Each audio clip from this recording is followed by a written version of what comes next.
যুবককে পিটিয়ে মারার অভিযোগ এবং গ্রেফতার মূল অভিযুক্ত বর্ষবরণের রাতেই যুবককে পিটিয়ে মারার অভিযোগ তেলেঙ্গানা থেকে গ্রেফতার করা হয় মৃত্যুঞ্জয় মণ্ডলকে। গ্রেফতার করে বিধাননগর ইলেকট্রনিক্স কমপ্লেক্স থানার পুলিশ।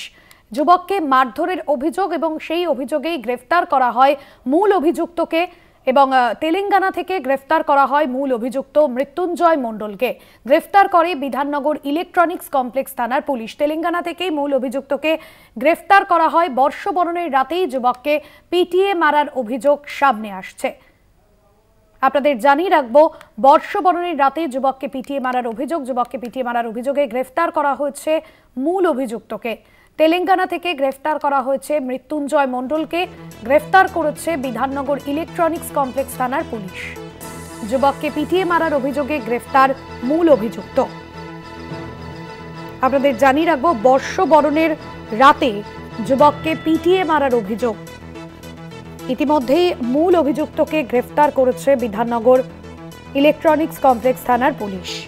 শাকিল মুস্তাক রয়েছেন আমাদের প্রতিনিধি। শাকিল, ঠিক কি অভিযোগ উঠছে ওই যুবকের বিরুদ্ধে, কি জানা যাচ্ছে?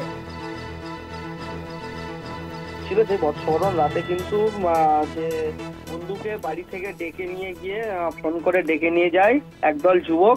তারপরেই কিন্তু তার মৃতদেহ উদ্ধার হয় মহিষবাতান উদয়নপল্লীর এলাকা থেকে, ক্লাবের মাঠ থেকে উদ্ধার হলে এরপরে কিন্তু তদন্ত নামে বিধাননগর ইলেকট্রনিক্স কমপ্লেক্স থানার পুলিশ। তারপরে তার সেই তদন্ত নামে পুলিশ কিন্তু এর আগে 4 জনকে গ্রেফতার করে এবং 4 জনের গ্রেফতারের পরে আজকে কিন্তু মূল অভিযুক্ত মৃত্যুঞ্জয় মণ্ডল, তাকে কিন্তু তেলেঙ্গানা থেকে গ্রেফতার করে আনা হচ্ছে, এমনটা কিন্তু জানা যাচ্ছে পুলিশ সূত্রে।